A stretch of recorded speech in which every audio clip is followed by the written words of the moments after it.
Bem-vindas e bem-vindos todas e todos. Fundado em junho de 1987, o PNBE, Pensamento das Bases Nacional das Bases Empresariais, é uma entidade empresarial não corporativa, apartidária e plural, formada por empresários e empreendedores de todos os portes e ramos da atividade econômica, que lutam pelo fortalecimento da cidadania e aprofundamento da democracia, pela ética na política e amplo exercício dos direitos da cidadania no Brasil e pelo desenvolvimento econômico com justiça social e com preservação ambiental.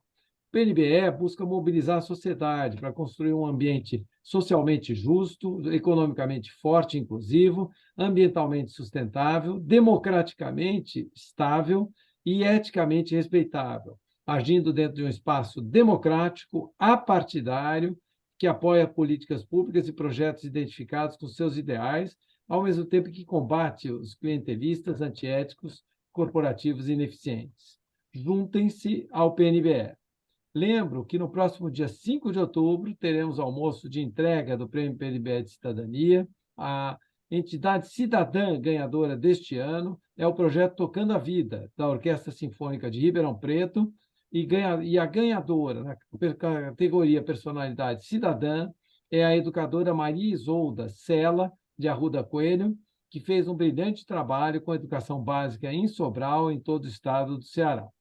Já temos adesões para o almoço e convidamos a todos para prestigiarem. Venham! Passo a palavra agora para o nosso coordenador, Lívio Giosa, que fará a apresentação do nosso convidado muito especial, York Stefan, presidente do Sinduscom. Com a palavra, Lívio Giosa. Boa noite a todas e a todas. Boa noite, seus amigos, companheiros do PNBE. Quero cumprimentar especialmente o York pela sua presença hoje aqui conosco. Vai ser uma conversa muito bacana, tendo em vista a atuação não só do York enquanto profissional, enquanto empresário, mas especialmente pelo papel do Sinduscom e tudo que oferece de oportunidades aí para a gente ter um diálogo bastante amplo sobre o tema que nós vamos apresentar. Então, eu quero apresentar o York. York Osvaldo Stefan é formado em Engenharia Civil pela Fundação Armando Álvares Penteado, na FAAP, aqui em São Paulo. Stefan foi diplomado presidente do Sinduscom São Paulo no dia 12 de dezembro de 2022, para o mandato de 2023-2024. York é diretor de engenharia na Conx desde 1990. Foi eleito como um dos vice-presidentes da CEBIC, agora em maio de 2023, portanto, tem um papel não só no Estado de São Paulo, mas também uma visão em nível nacional. O tema que o York vai desenvolver hoje conosco é o tema habitação e desigualdade social. Quero informar a todos os presentes que estão nos acompanhando que o York terá 30 minutos de fala, em torno de 30 minutos. Eu vou te sinalizando, York, mais ou menos nesse tempo, quando tiver no horário. E a gente abre as perguntas aos participantes através do chat. Então, você que estiver acompanhando, faça as suas perguntas através do chat, que na sequência eu faço as perguntas ao York, identificando quem é o formulador, para que ele possa se dirigir também especialmente a você que está fazendo os questionamentos. Então, agora, com vocês, o nosso querido amigo York Stefan. Por favor, York, fique à vontade.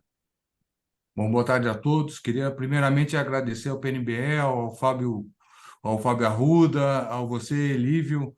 Eu estou à inteira disposição para as perguntas que vocês quiserem fazer, reiterando o prazer de estar aqui com vocês. Falar pela construção civil sempre é uma grande honra e eu espero compartilhar experiências esse final de tarde com vocês. Eu vou seguir na apresentação, vou fazer o compartilhamento.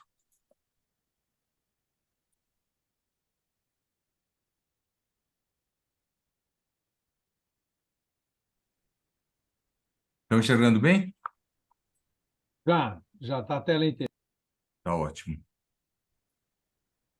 Bom, direito à moradia. O direito à moradia adequada foi reconhecida expressamente pela Organização das Nações Unidas em 1948, por meio da Declaração Universal dos Direitos Humanos. Desde então, tem sido reconhecido no âmbito do ordenamento legal de diversos países, como também tem sido objeto de novos debates em nível internacional, com destaque para a Conferência das Nações Unidas sobre Habitação e Desenvolvimento Urbano Sustentável, o Habitat, cuja edição decenal mais recente, o Habitat 3, ocorreu no Equador em 2016. No Brasil, a Constituição Federal de 1988 incluiu a moradia como um dos direitos fundamentais do cidadão, isto é, inerentes à pessoa humana e essencial à vida digna de todos. As necessidades habitacionais. A quantidade de moradias necessárias para a população é resultante da dimensão populacional e da composição familiar, considerando padrões mínimos de adequabilidade e de adequação. As necessidades habitacionais são compostas pelas demandas futuras e pelas demandas atuais insatisfeitas, o nosso famoso déficit habitacional, né? Déficit habitacional no mundo. Então, são 330 milhões de famílias em todo o mundo que vivem em habitações precárias ou financeiramente sobrecarregados por custos excessivos da habitação. Então, é uma catástrofe mundial a gente não ter esse problema resolvido ou endereçado, né? A gente vê que esse problema não é só do Brasil, a gente tem um problema mundial com a habitação. Cerca de 200 milhões de domicílios nos países em desenvolvimento estão em favelas. E a gente precisa considerar a não romantização de uma favela, né? Porque a gente sabe as condições em que a pessoa está submetida, muitas vezes sem saneamento básico, sem um endereço, sem dignidade. Então, cabe à nossa sociedade extirpar essa chaga social e dar condição mínima de moradia para os nossos cidadãos, né? Nos Estados Unidos, União Europeia, Japão e Austrália, são mais de 60 milhões que são financeiramente sobrecarregadas pela moradia. E no Brasil? Nosso déficit habitacional, segundo a Fundação João Pinheiro, ele é composto por esses 4 grandes grupos. Domicílios precários, que são os rústicos com paredes e materiais não duráveis, sem alvenaria ou madeira emparelhada. Os improvisados, que são locais utilizados como moradia, mas não são originariamente destinados a esse fim. A coabitação, todos os domicílios do tipo cômodo, independente da condição de ocupação, sejam eles cedidos, próprios ou alugados. E as unidades domésticas conviventes, ou seja, os domicílios em que são identificados os núcleos secundários e que possuem mais de 2 moradores por cômodo, servindo permanentemente de dormitório. Além desses 4 grupos, também é considerado por nosso déficit habitacional o ônus excessivo com aluguel, domicílios urbanos, onde as pessoas gastam mais de 30% do seu rendimento para pagar um aluguel. Aqui nós vamos para os números absolutos que a gente tem, e aí, deixa eu me ajudar aqui com uma transposição da tela. A gente tem como ocupação precária 1.482.000 moradias, 25,2% do déficit. Os precários são 785 mil, rústicos 696, coabitação 1.300.000, que você vê, o grupo de coabitação é bastante grande, os incômodos 96, em famílias conviventes 1.261.000, e ônus excessivo, um contingente de 3 milhões de pessoas, um total de 5.876.000 do nosso déficit habitacional. Por região, a gente tem o déficit na região norte, 719 mil, o déficit em relação ao total de domicílios é de 12,9%. E do total do déficit por região, ele compreende 12,2%. Tá? Então, quer dizer, do número de moradias, quando a gente pegar na região sul, 5,6% das moradias são em condições ruins, mas no norte a gente está em 12,9%. Você vê uma concentração bastante grande no norte, e depois você vem para o nordeste, né, que já é uma... A gente já tem esse conhecimento, mas fica mais visível quando a gente tem esses números estampados, né? Estampados para a gente. Deixa eu ver se... Acho que... Por exemplo, aqui. Aqui a gente tem o déficit por faixa de renda domiciliar por região. Se vocês puderem notar isso. Opa, acho que voltou. Voltou aqui, por região. A gente pode ver que assim, a faixa azul escura é faixa de renda de até um salário mínimo. Pode ver que na região Nordeste, 60%, número gigantesco, né? Quando a gente vem para a região Sudeste, o nosso déficit está mais concentrado na faixa de 2 a 3 salários mínimos, até porque a região é uma região mais rica, né? E a gente tem menos pessoas nessa faixa de renda de um salário mínimo. Mas o comportamento da curva, a gente também vê na região Norte, 51% na faixa de renda de um salário mínimo, 24%, né, de 2 a 3 salários mínimos. Então, é interessante ver como o Brasil também é desigual. A gente não com essa conformação. E é resultante também do esforço de governo federal e municípios e governo do estado, né? Onde a gente tem uma região onde, com melhor qualidade dos dirigentes das 3 esferas de poder, a gente tem uma diminuição desse problema, né? Demanda futura. Quais são os fatores determinantes? A dinâmica do crescimento populacional, que é a taxa de natalidade, número de filhos e o envelhecimento da população.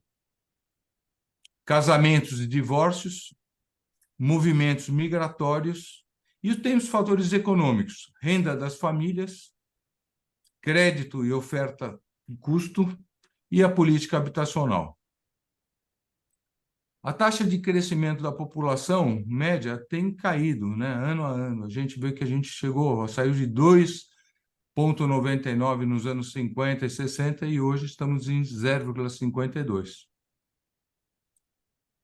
Esse quadro é muito interessante, que vai mostrar os juros versus fator do imóvel versus a renda. E a gente consegue identificar nessa sequência como o valor dos juros ele é muito impactante quando a pessoa quer adquirir a sua casa própria. Então, aí onde a gente tem o valor do imóvel, uma simulação com 319 mil reais de valor, um financiamento, se a pessoa tiver 68,57%, vai ter 216. Numa taxa de juros de 6,96%, ela tem, se ela tiver a opção de fazer um financiamento pela tabela Price, uma primeira prestação de 1.400. Se ela for pela tabela SAC, ela já vai para 1.800. Na tabela SAC, ela tem um pagamento menor prazo, mas assim, além de menor prazo, ela é concentrado esse pagamento tabela SAC com um valor maior nas primeiras prestações, tá? E a gente vê que para uma renda mínima da tabela Price precisaria de R$ 4.800 e para uma tabela SAC R$ 6.500. Famílias elegíveis, nesse caso, a gente teria, pela Price, 17.500. Quando a gente muda para um cenário 2, onde teríamos um valor de imóvel em R$ 349 mil, e aí a gente já vai para uma taxa de juros, preste atenção com a tabela com juros a 11,70, a gente já pode ir para o final. A gente sai de 17.500 para 17 milhões e 500 para 6.971. veja a influência que tem a taxa de juros no número de famílias elegíveis a um financiamento imobiliário, né? Se a gente chegar num cenário 3 com imóvel a 388, mantendo a mesma taxa de juros, esse número já cai para 6 milhões e 900 e 4 milhões e 600. Num cenário 3, num imóvel mais caro de 441 mil reais, a gente já cai para uns 5 milhões e 400 e 3 milhões e 700. Então, aí é um cenário de valor do imóvel e taxa de juros, e é muito importante. Para a taxa de juros, é importante a queda da Selic? Sim, mas o mais importante é a curva de juros a longo prazo no Brasil. E aí a gente fala também de um Estado sustentável, um Estado que não seja excessivamente oneroso para a sociedade e que tenha credibilidade fiscal. Aqui é um gráfico que a gente... Vou ajustar um pouquinho a minha tela aqui, ó. É o crédito imobiliário, taxa de juros ano a ano em percentual. Eu preparei até algumas anotações.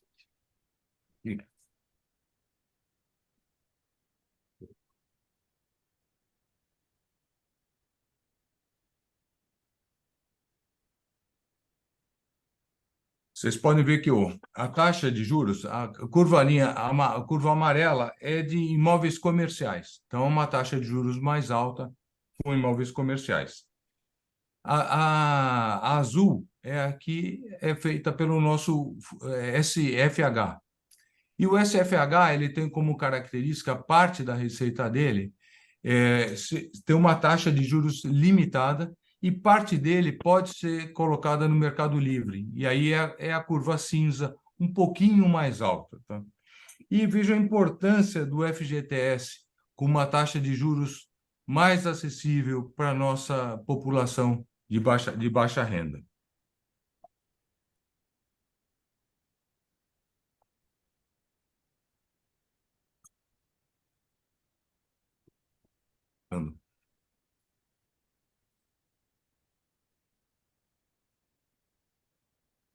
Crédito imobiliários, o Sistema Brasileiro de Poupança em Imóveis Novos e Usados, número de unidades financiadas. Vocês vejam como o Brasil não tem uma constância de financiamento no setor imobiliário. Essas turbulências da economia impactam diretamente no nosso mercado. E acho que é o maior fator de queda de produtividade essa oscilação do mercado. Ora está muito aquecido, ora tem uma dispensa maciça de pessoas, e aí o Brasil não consegue se recompor desses soluços que a gente tem na economia. Em 2023, com essa queda de número de unidades financiadas pelo SBPE, a gente está voltando a um patamar de 2019. E essa queda do Sistema Brasileiro de Poupança está muito vinculada à perda de recursos da poupança. Só nesse ano já perdemos 70 bilhões de reais.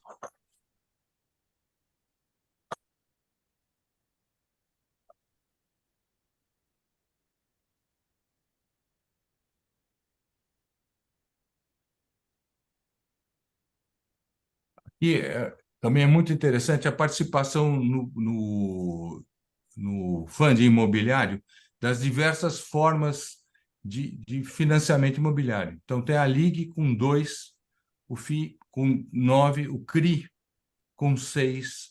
Isso é 2021, vou mostrar para vocês a evolução, tá? LCI, o FGTS com 27% e o Sistema Brasileiro de Poupança com 49%. Isso era o que nós tínhamos em 2021. Para 2023, a LIG já cresceu para 5%. FI para 9%, o CRI aumentou para 9%, a LCI para 15%, o FGTS caiu de participação e o Sistema Brasileiro caiu para 36%. Então, essa queda da poupança é muito substancial para o nosso setor, porque quando a gente está falando que a LCI e o CRI estão crescendo em sua participação, Eles estão crescendo, mas há um custo para o setor de juros mais altos. E quando a gente fala de custo para o setor, não é custo só para a construtora. Esse custo, logicamente, tem que chegar ao mercado e é repassado para os compradores. Então, a gente está tirando pessoas do mercado imobiliário se a gente não tiver uma sustentabilidade a preço mais alto. O CRI, a LCI e o FI vão ficar competitivos? Vão a longo prazo, quando a gente tiver uns juros muito mais comportados do que nós temos hoje, né? Então, o setor precisa de ter um patamar de Selic em um dígito. E não há motivo nenhum para a gente não ter isso nesse momento. Nas condições atuais, o déficit habitacional não consegue ser equacionado simplesmente por o mercado, mas a partir de políticas públicas, a solução conjunta representa efetivamente uma demanda importante para o mercado. Então, é o que eu comentei no início, de que a gente precisa do envolvimento do governo federal, do governo estadual e do governo municipal. E aí esse conjunto de atores, junto com a iniciativa privada, podem efetivamente atuar para diminuir gradativamente o nosso déficit habitacional. Outros instrumentos que podem ser usados, parceria público-privadas, regulação urbana. Nós tivemos um grande debate na cidade de São Paulo sobre o plano diretor estratégico e agora ainda estamos tendo sobre a lei de zoneamento. Não é possível ter uma cidade espraiada, uma megalópole como São Paulo, onde a gente transporta pessoas de 3 horas do seu lugar onde ele habita para o lugar de trabalho. Isso não existe como materializar a infraestrutura urbana para poder dar essa condição. A gente precisa ter as cidades mais adensadas, a gente precisa ter uma verticalização na cidade. Não, e por quê? Por que uma verticalização? Porque a gente precisa preservar as áreas verdes no entorno dos edifícios, e isso a gente só consegue fazer construindo no mesmo terreno e disponibilizando esse terreno de forma democrática para a população, verticalizando e mantendo uma área verde de entorno, tá? Então, não é possível para a população pagar o condomínio que ela paga, condenar a população a edifícios de 8 pavimentos. Isso é muito interessante para Paris, mas não é uma realidade para São Paulo, onde os condomínios precisam de uma estrutura de segurança e a gente não pode ter a população fadada a pagar o condomínio e não poder usar esse dinheiro com educação, lazer e outras atividades. Então, a gente precisa efetivamente democratizar o nosso espaço urbano. E redução do custo de produção com estímulo à industrialização. A gente precisa de uma reforma tributária e precisamos incentivar a industrialização no nosso setor e precisamos que o nosso setor cresça para estimular a vinda de outras indústrias para o Brasil, para tornar, através da competitividade, com que os custos fiquem mais atraentes. A gente precisa trazer novas indústrias para que o custo da construção, tanto na parte de materiais como na parte de mão de obra, ele se estabilize no Brasil.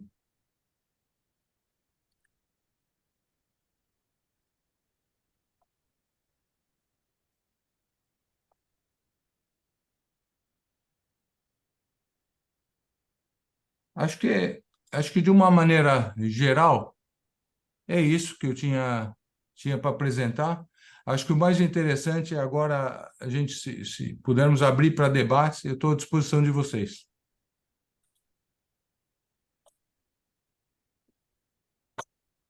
Você pode voltar à tela inicial, por Vou favor? voltar, sim. Vou voltar, por favor.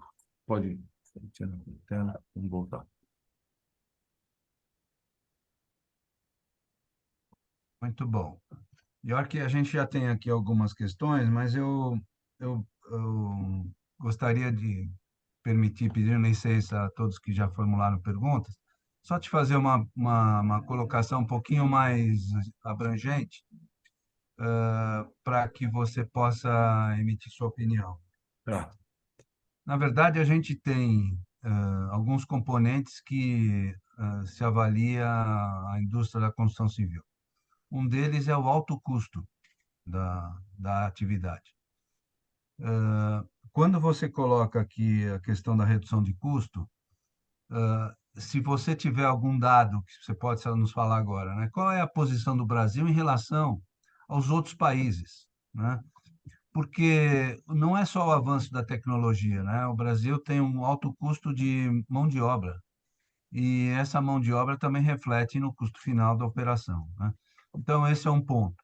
A questão do custo e essa comparabilidade com demais países e o que se já está prevendo, provavelmente com novas tecnologias, a absorção, e uma possibilidade potencial de redução de custo. E a hora que a gente fala para o coletivo, né, especialmente sobre o nosso tema, que é a desigualdade social, as políticas públicas acabam promovendo ações muito mais abrangentes no que concerne aos programas habitacionais, né? Especialmente o governo federal, através do programa Minha Casa Minha Vida. Essas políticas públicas, elas são importantes para o setor, quer dizer, elas dão uma, uma, um respiro maior, porque aí você tem uma amplificação da atuação das empresas e isso traz um olhar um pouco mais a médio e longo prazo. Lívio, um dos principais componentes dos custos na construção civil, por incrível que pareça, que hoje representa em torno de 8 a 9%, é o custo da burocracia no Brasil.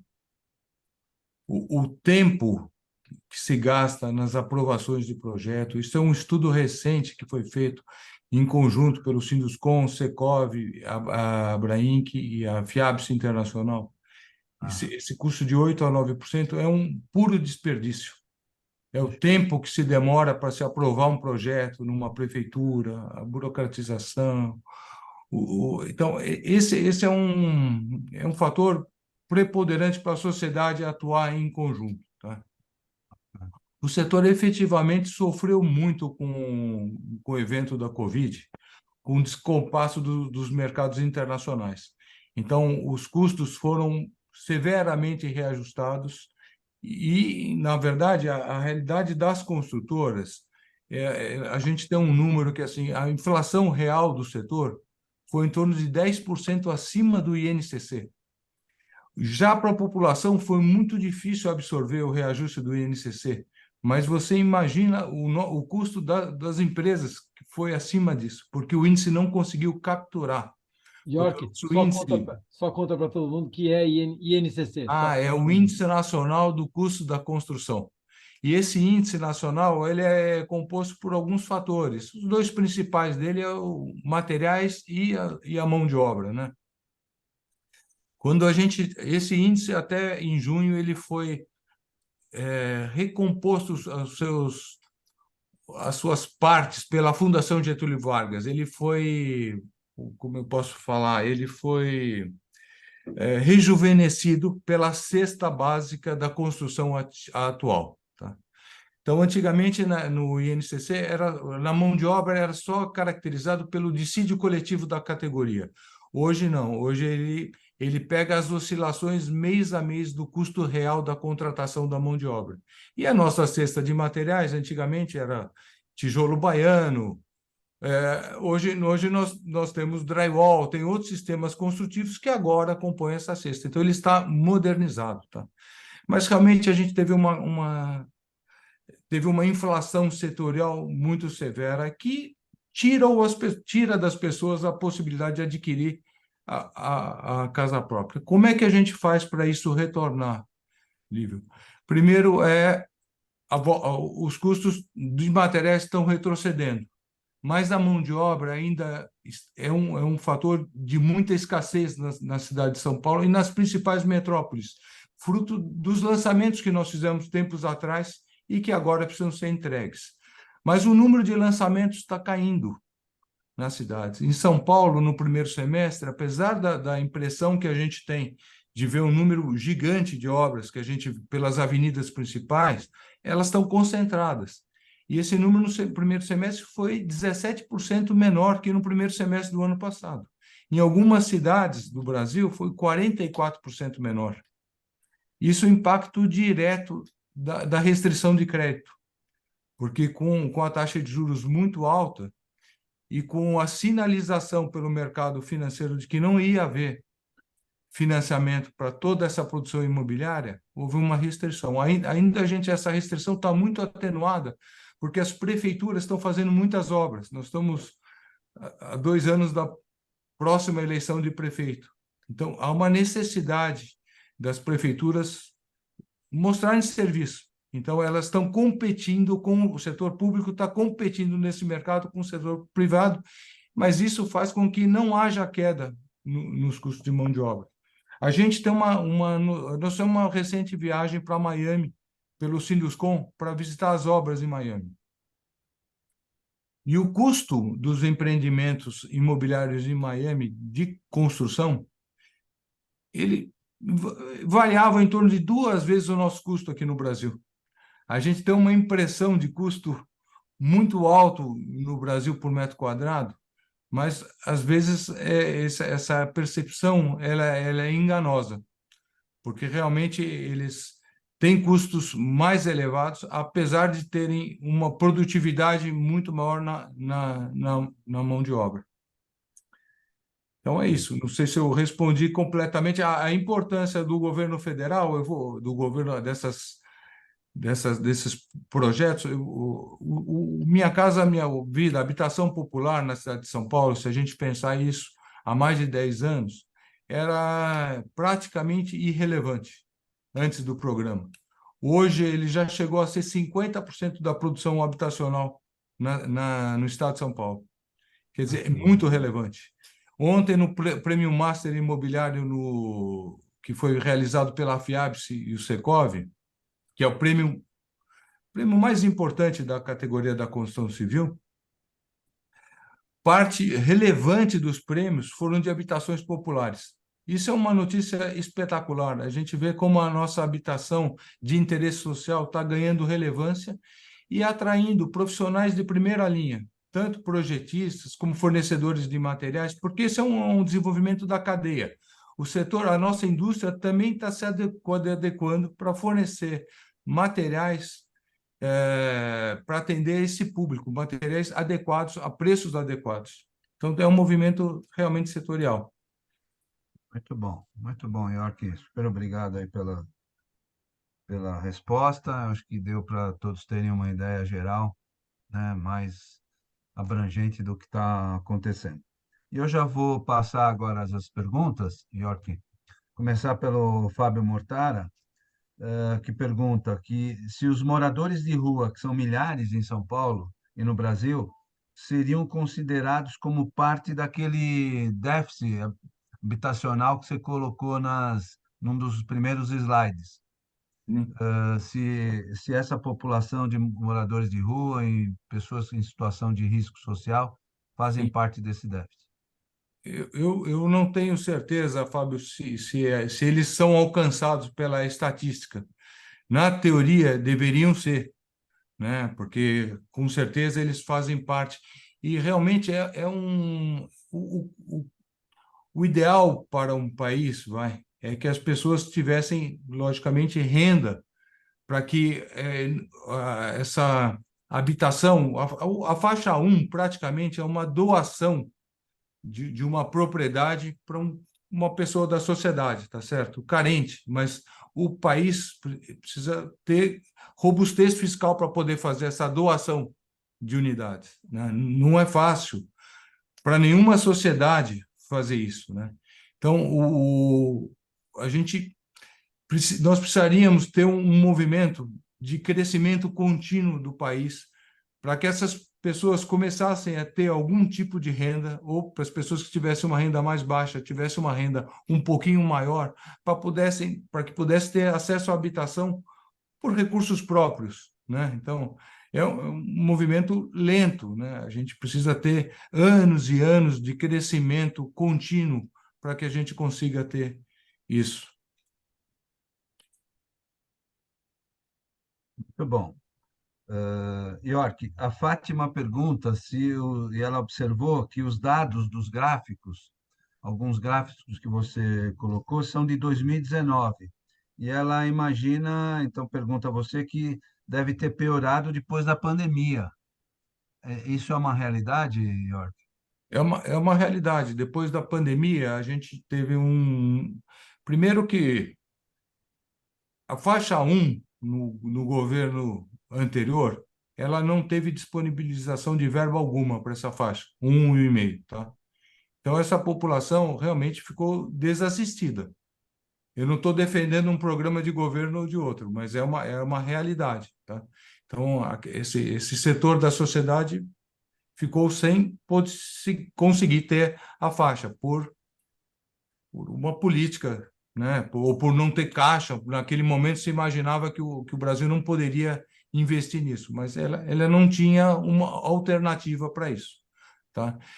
Então, depois da pandemia, como eu falei, houve um encarecimento da construção civil e ela precisa voltar a um patamar normal. Recentemente, a gente teve um movimento muito forte de reajuste de preços do setor cimentício. A gente teve reajustes de concreto na ordem de 10%, 10, 12%. Num país que está com a economia estável, tá? O setor sofre muito com essas oscilações. Então, eu não estou tirando a necessidade que o setor de cimento, às vezes, tem que impor algum reajuste. Mas um país com maior abertura comercial ou com uma indústria maior, efetivamente inibe esses movimentos setoriais de reajustes muito fortes que vão impactar na cadeia. Quando a gente tem reajustes de 10% no concreto, Lívio, ele impacta todos os programas, os federais, municipais e estaduais, porque a gente tem um valor limite para aquela propriedade. Quando a gente aumenta o custo, a gente exclui pessoas.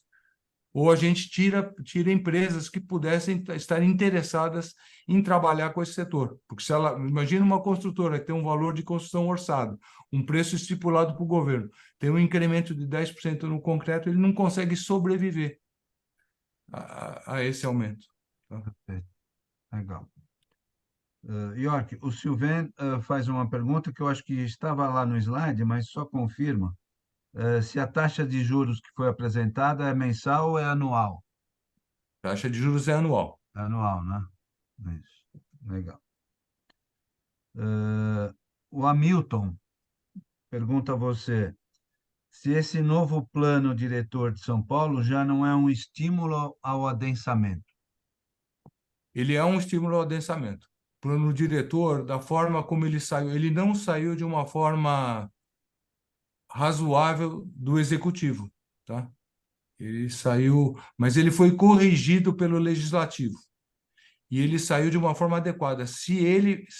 Agora nós estamos na etapa da lei de zoneamento.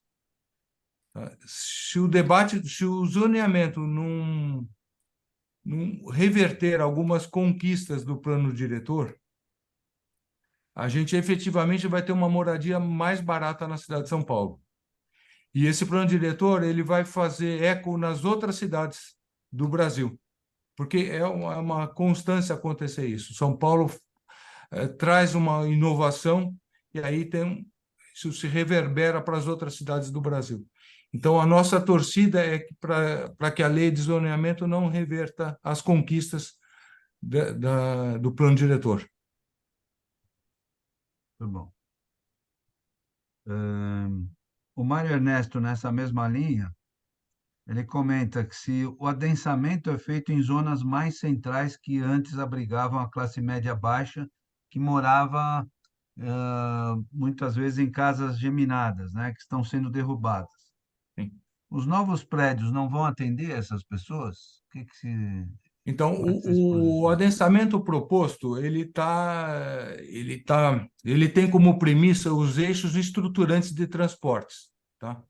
Então, o debate é sobre o seguinte, Lívio, você tem um eixo de transporte, um metrô. A pessoa, hoje, pela lei antiga do plano diretor, a faixa onde eles estimulavam a construção era de 300 metros. E a conquista do plano diretor é que essa faixa foi estendida para 700 metros. Tá? Uma das maiores conquistas. Por quê? Porque a pessoa pode caminhar por 7 quadras para chegar no metrô e para se transportar para um local e outro. Numa faixa de 300 metros, o setor imobiliário fica a reboque de uma faixa menor de proprietários de terra que cobram mais caro na hora da venda do seu terreno. Quando você estende essa faixa, você consegue comprar os terrenos e botar esses terrenos a um custo menor para o comprador final. Porque o setor imobiliário é extremamente competitivo, né? São números gigantescos de construtoras e incorporadoras, e nascem incorporadoras e construtoras a cada dia. Então, a concorrência é gigante no setor. E essa concorrência resulta num preço final menor. Mas a gente precisa ter uma oferta de terrenos na cidade maior para poder ofertar para essas pessoas. Então, basicamente é isso. Perfeito. Muito bom. Eu vou juntar aqui, York, duas considerações, duas perguntas do Fábio e do Dilson. O Fábio pergunta: como seria exatamente esse estímulo à industrialização do setor? E o Dilson complementa: a construção industrializada pode melhorar a qualidade, reduzir os custos e diminuir os prazos? Pode. O setor da construção civil hoje, ele paga ISS, né? Praticamente é o tributo principal da prefeitura, que o setor paga, é o ISS. E como é que ele é cobrado pelas prefeituras? Ele é arbitrado. Você tem um tipo de construção, de acordo com o padrão da construção, a prefeitura arbitra o quanto você deveria ter consumido desse imposto, pago desse imposto para o seu empreendimento. Então, vamos dizer que você tenha sido mais eficiente, tenha gasto menos mão de obra no seu empreendimento, tá? A prefeitura cobra uma taxa adicional de imposto de você para você chegar na tabela que ele acredita que deva ser o justo para você consumir de imposto. Então, você é penalizado pela prefeitura pela sua eficiência. Parece uma coisa louca, mas essa é a realidade do setor, tá? Quanto mais eficiente, mais você é cobrado de imposto no final da cadeia. Não tem lógica nenhuma. E se você discutir, porque o Sinduscon já discutiu com vários secretários das finanças da prefeitura, e eles não têm interesse nenhum de mexer com isso.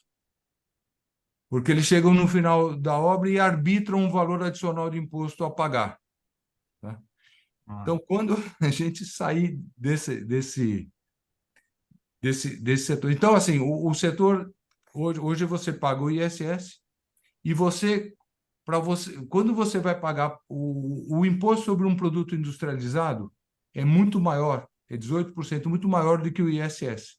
Então, se você moldar uma estrutura de concreto na obra, você paga os tributos da prefeitura por prestação de serviço. Se você trouxer a mesma peça de concreto pré-moldada, você passa a pagar 18% de produto industrializado.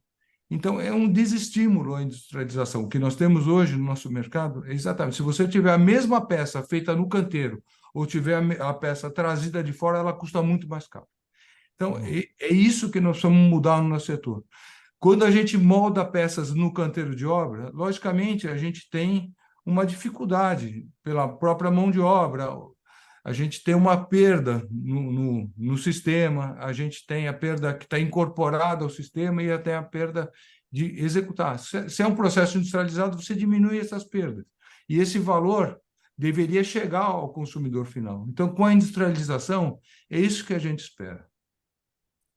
Eu não estou falando que não existe industrialização no setor da construção civil. Se você pegar os sistemas elétricos e hidráulicos hoje dos prédios, eles são completamente industrializados hoje. Você compra kits prontos que você praticamente faz uma linha de montagem no setor. Mas essa lição que a gente teve com os kits elétricos e hidráulicos, eles precisam ir para outros sistemas.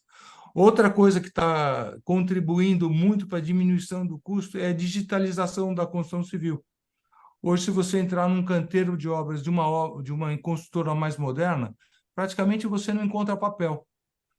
Você tem tudo no celular do engenheiro, ele abre todos os projetos, ou no iPad, ele, através de um QR Code, ele confere todos os serviços que são feitos dentro daquele apartamento, ele coloca o seu celular na porta do apartamento, abre um QR Code, ele abre todos os projetos daquele apartamento e confere todos os serviços através daquilo. E todos esses dados já são lançados através de sistema para a construtora e ela passa a monitorar todos os serviços e mandar as ordens de serviço para os empreiteiros. É realmente uma revolução, sabe? A gente não conseguiu ainda fazer chegar à sociedade civil essa verdadeira revolução que está acontecendo no setor. E com a industrialização, isso vai se avolumar ainda mais. Então, as perspectivas são boas, porque eu acredito firmemente que a reforma tributária virá. Tá? Muito bom. Pergunta agora é do Luiz Vilaça. York, é visível a busca pelo adensamento nas regiões centrais que já têm infraestrutura. Como alternativa, como você enxerga a possibilidade de criação de novas centralidades em outras regiões da cidade para distribuir melhor os recursos, empregos e condições de vida? Eu não acredito muito nisso.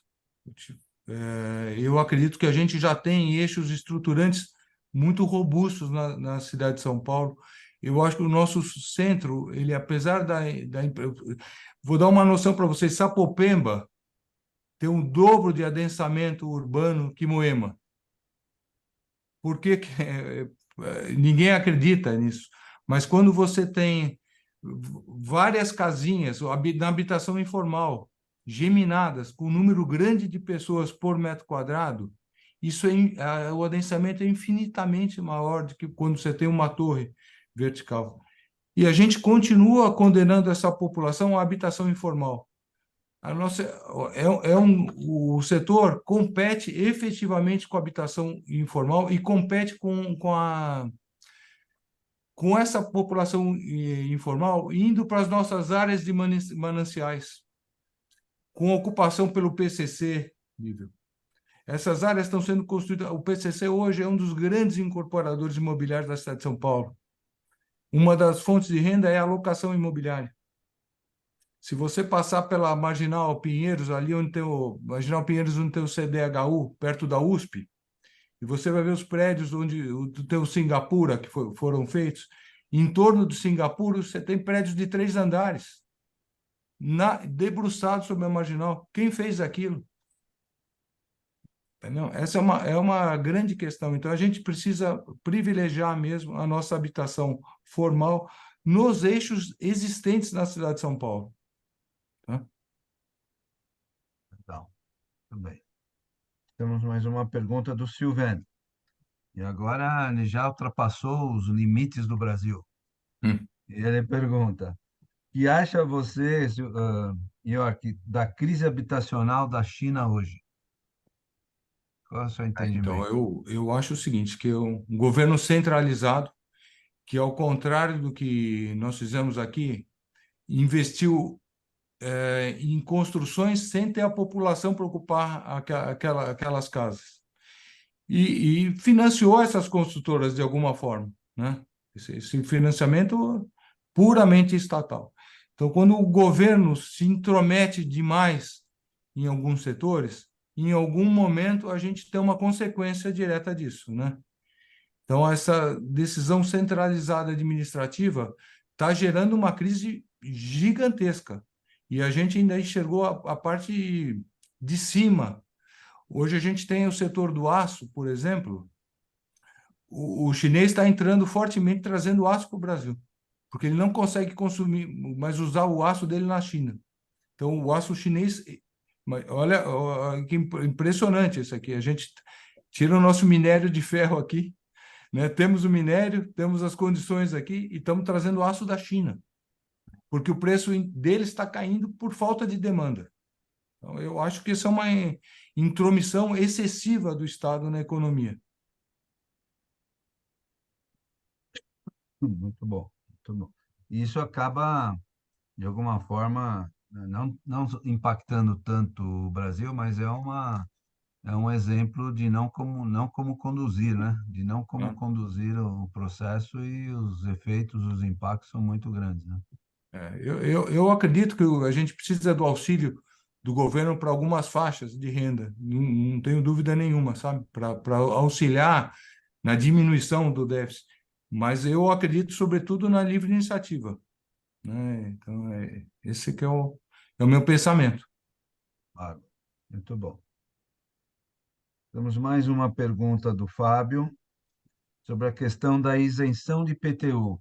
Isso pode alterar o cenário do centro de São Paulo, York?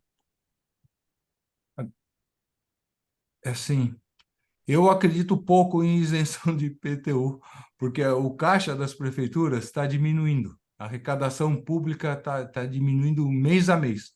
Sim. E as prefeituras estão muito espantadas, porque no momento atual, até algumas delas têm um caixa forte, mas quando elas veem na projeção futura sua arrecadação diminuir, eu não tenho essa esperança, sabe, do setor público diminuir impostos.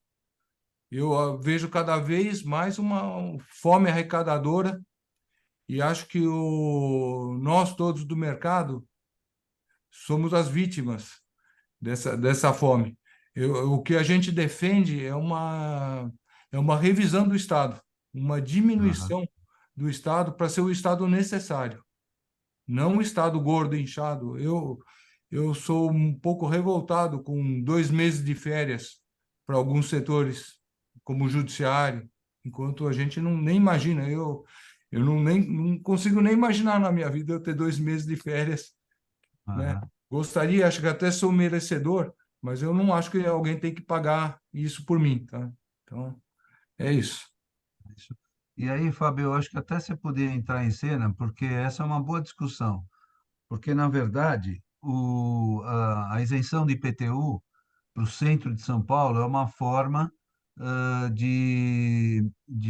do governo do município favorecer a ocupação. A gente está falando do centro de São Paulo, né?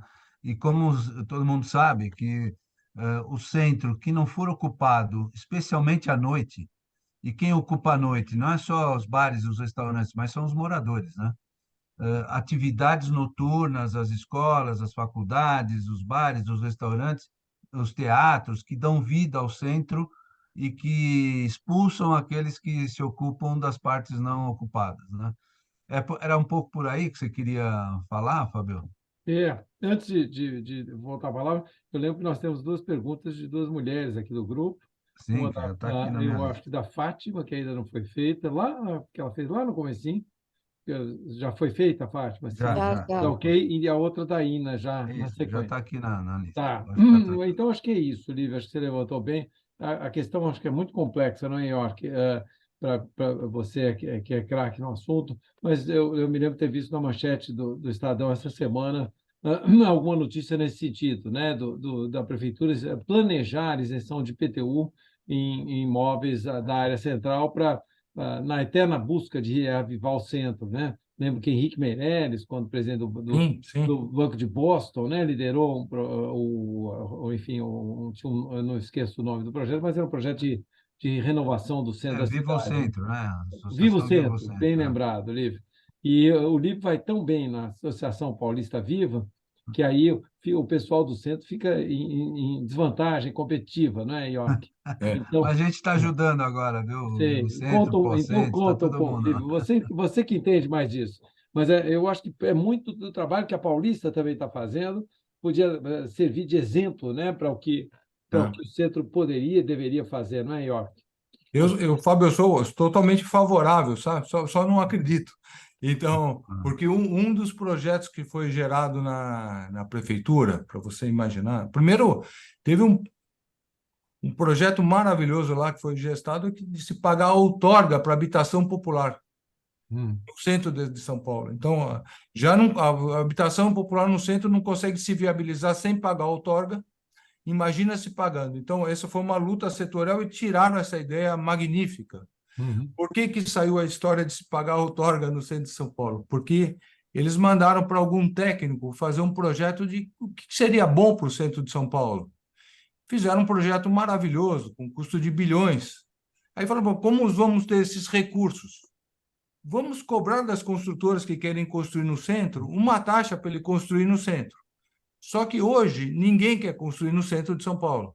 Ou poucas empresas se habilitam para construir no centro de São Paulo. Ainda mais pagando para fazer isso, uma taxa adicional. Não vai acontecer esse movimento. Porque o que se acontece é assim, melhorar as condições de entorno para aí atrair o investimento privado, né? Atrair as empresas para lá.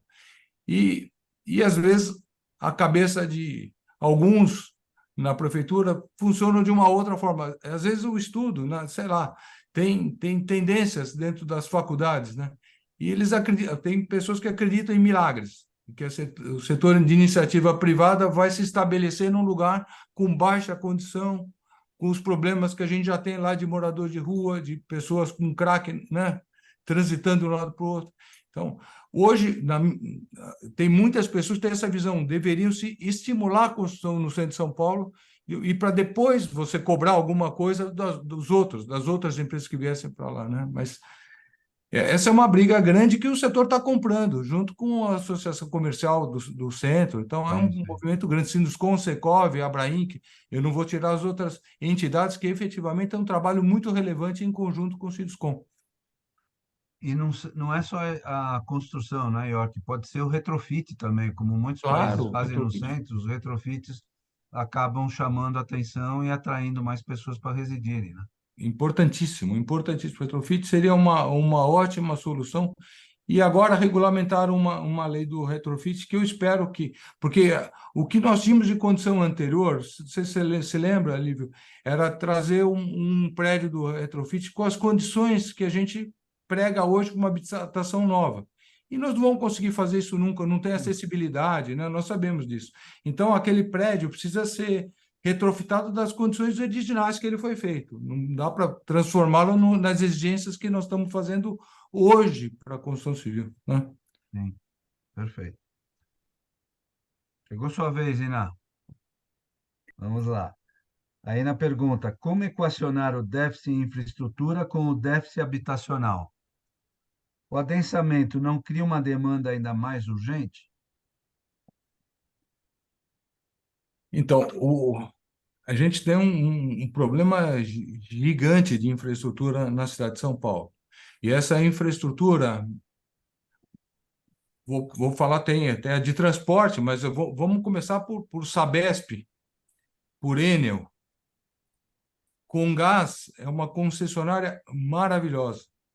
A Comgás é a melhor das concessionárias públicas que nós temos. Ela não dá um problema. Uma construtora hoje coloca a sua necessidade, na hora que ela precisa do ponto de ligação, ela está lá.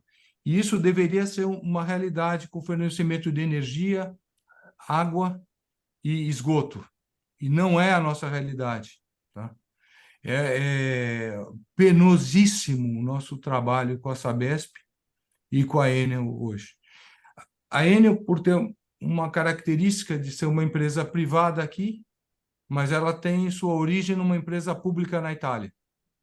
Então, isso realmente torna vagaroso o processo e a gente não conseguiu dar uma resposta, apesar de ser uma empresa privatizada. E a Sabesp, a nossa grande esperança é essa privatização, com uma regulação. Porque a Sabesp, Lívio, ela hoje, e Fábio, ela é a concessionária que mais causa estragos na cidade de São Paulo. Quando vocês veem os remendos na cidade, praticamente todos causados pela Sabesp. Isso não é aceitável para a gente, sabe? A gente precisa ter uma outra estrutura de empresa de saneamento urbano. Legal, muito bom. Mário, o Mário pergunta: as pessoas de menor renda estão sendo expulsas das regiões mais centrais pela construção de prédios que não abrigam pessoas de menor renda. O que fazer?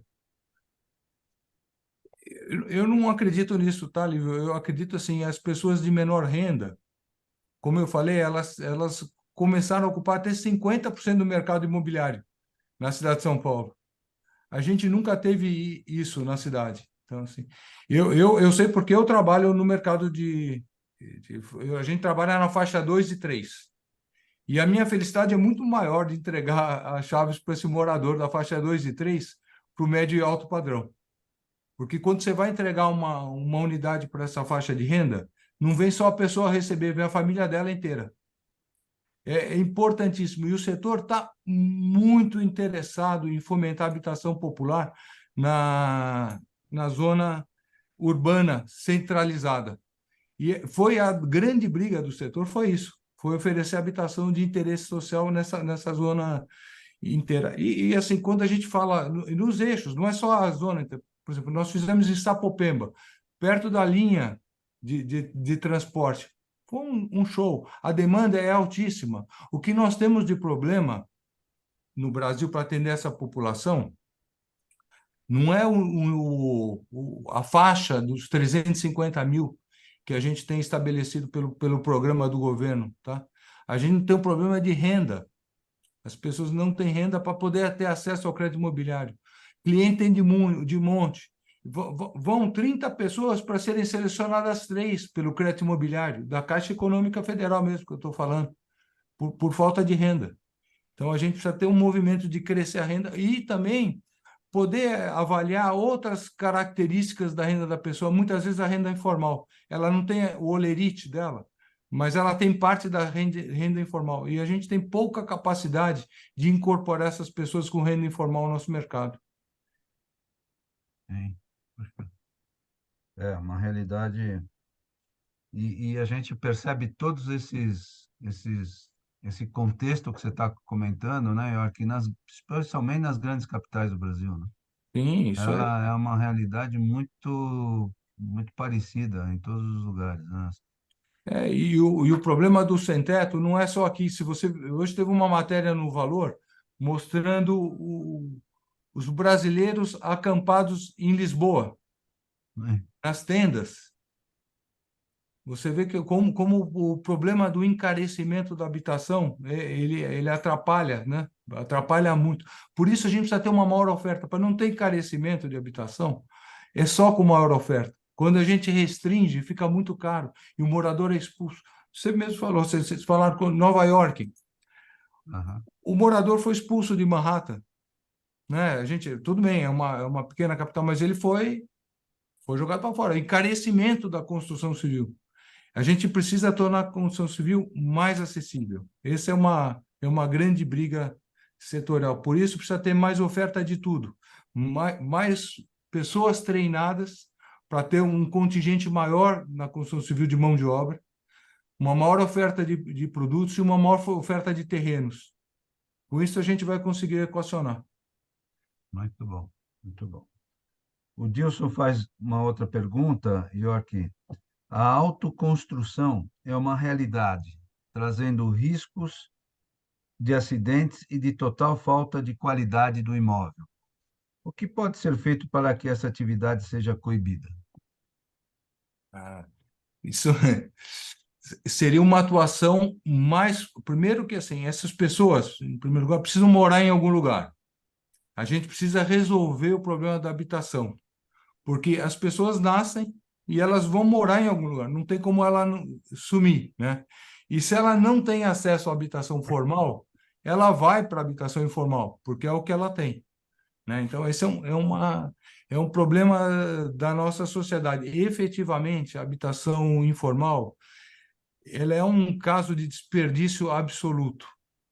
Ela é desperdício de materiais, é uma agressão ao meio ambiente, é uma agressão aos mananciais, né? Mas assim, e é uma agressão, ela é tanto desperdício nessa, mas ela é muito estimulada por algumas cooperativas e não são de pessoas, Lívio, bem intencionadas. Existem interesses comerciais muito fortes por trás dessas associações.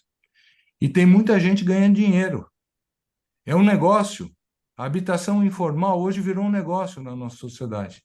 É um segundo negócio imobiliário.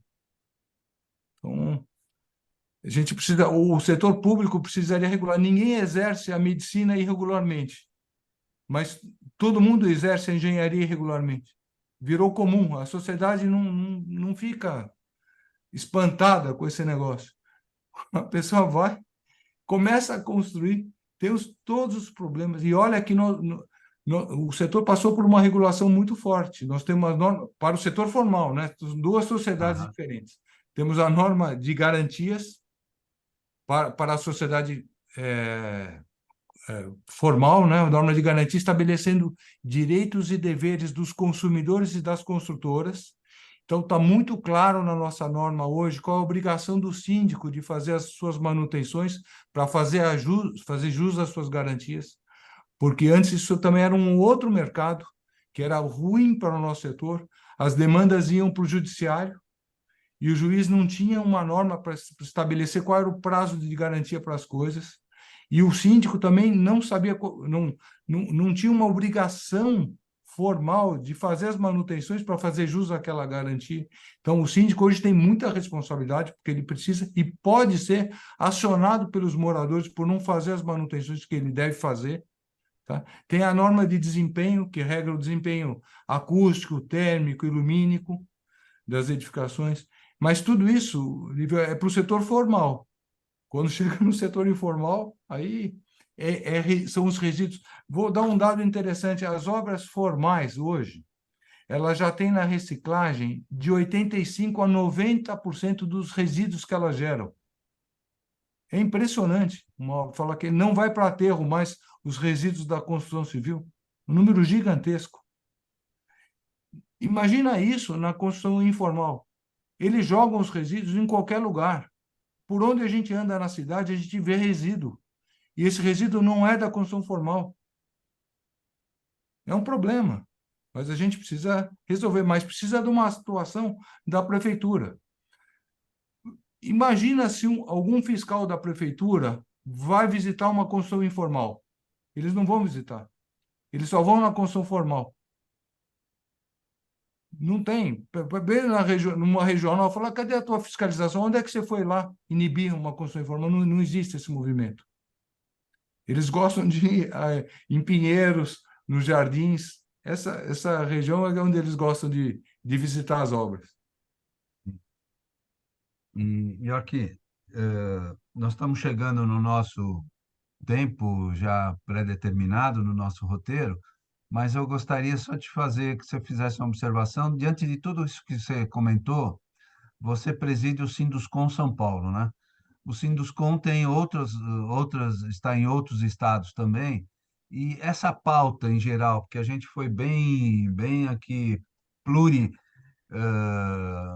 questionado a você Tá? em várias questões, em várias sugestões, inclusive, colocadas. Essa discussão, ela passa provavelmente em reuniões nacionais que vocês devem ter para construir um valor de pensamento diante dessa situação em nível nacional? Sim, não tem dúvida nenhuma. O Sinduscom se reúne nacionalmente na CEBIC, né? O Sim. Sinduscom e o Secov. E existe um amplo fórum de discussão entre as entidades com o Sinduscom, com o Secov, com o CEBIC e com a Abrainc. Ah, Esse movimento realmente é setorial. E também com a indústria da construção civil. Existe um movimento chamado Construção é Mais, onde a gente reúne, além desses órgãos patronais, também todas as associações de materiais de construção da cadeia construtiva. E cada vez mais o setor está fazendo um movimento positivo em favor da sociedade, porque a briga do setor sempre de competitividade com outros setores. Se o setor, como um todo, não for capaz de atrair investimentos, outros setores serão. Então, é uma questão de vida, de mercado, para o setor da construção se unir e se mostrar viável para novos investimentos no Brasil. muito bom, York. Então, como é de praxe aqui nas nossas conversas,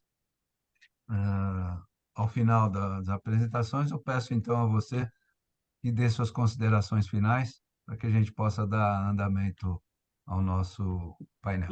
Livre, tem uma última perguntinha do Dilson, Opa. vai? Ô, De Dilson, lambuja. cadê? Não Está percebi. aqui no chat. Acho que é o York que responde rápido. Pode fazer você mesmo, Dilson. É mais fácil. E aí depois as palavras finais do York. York, obrigado, Lívio. York, você falou em normas de desempenho. Minha pergunta é a seguinte: as normas da BNT para os materiais de construção são satisfatórios sobre o ponto de vista das construtoras? Não. É muito difícil para o setor da construção civil acompanhar a realização de todas as normas. E realmente, Dilson, as normas podem ter uma influência de interesses setoriais. Algumas delas são muito boas, mas outras são tendenciosas e precisam ser revistas. Essa é uma briga contínua, tá? Um monitoramento contínuo, mas a gente já tem muitas normas que não são satisfatórias e que causam problemas, não é as construtoras, é os consumidores finais. Mas é difícil, não é uma briga fácil, porque não é fácil. O setor da construção civil trabalha muito no CB2, que é a norma que fala sobre como executar os serviços, como projetar um serviço e como executá-lo, tá? Mas a norma específica de um material, ela não está dentro do CB2. Então, vou te falar uma norma específica, uma norma cerâmica, tá? Se essa cerâmica for produzida dentro de uma norma, mas só que a norma tiver parâmetros errados, que essa cerâmica não tem um desempenho que ela vai ficar na parede durante toda a vida do morador, e ela se desplacar, o setor de cerâmica está construído de acordo com a norma, a gente está recebendo esse material, mas ele não é bom para o consumidor. Então, a gente precisa atuar cada vez mais na realização de normas. E não é fácil arrumar abnegados. Eu fui coordenador da norma de garantias, tá? Essa é uma norma que foi feita em tempo recorde, 2 anos, para executar uma norma que é a segunda norma mais importante do setor. Acho que a de desempenho, eu não sei nem se não é mais importante, porque a norma de garantias, ela trata de todas as edificações, não só as habitacionais, comerciais, de infraestrutura, ela serve para todas. Tem o prazo para cada um dos serviços que existem, tá lá na norma de garantias, tá? Mas são 2 anos de trabalho voluntário. Então, não é fácil encontrar pessoas que queiram trabalhar na realização de normas no Brasil. É isso que eu tinha a falar para vocês. Não é fácil. Não, e a resolução, ou pelo menos a diminuição do problema, seria que essas normas fossem trabalhadas, desenvolvidas e aprovadas em conjunto entre as construtoras e os materiais de construção. Hoje há uma dicotomia completa nesse sentido. Falo pela minha experiência com normas de tintas imobiliárias, né? Não tem. Uma atuação minha, mas eu acho que essa poderia ser uma maneira de minimizar o problema e você conseguir chegar num ponto de interesse comum, né? E com profissionais pagos para trabalharem nessas normas, representando os setores, sabe? Porque não é, se a gente for depender só de trabalho voluntário para poder fazer essa evolução, é muito difícil. A gente deveria ter uma cadeia muito mais robusta para poder olhar para as normas brasileiras, sabe?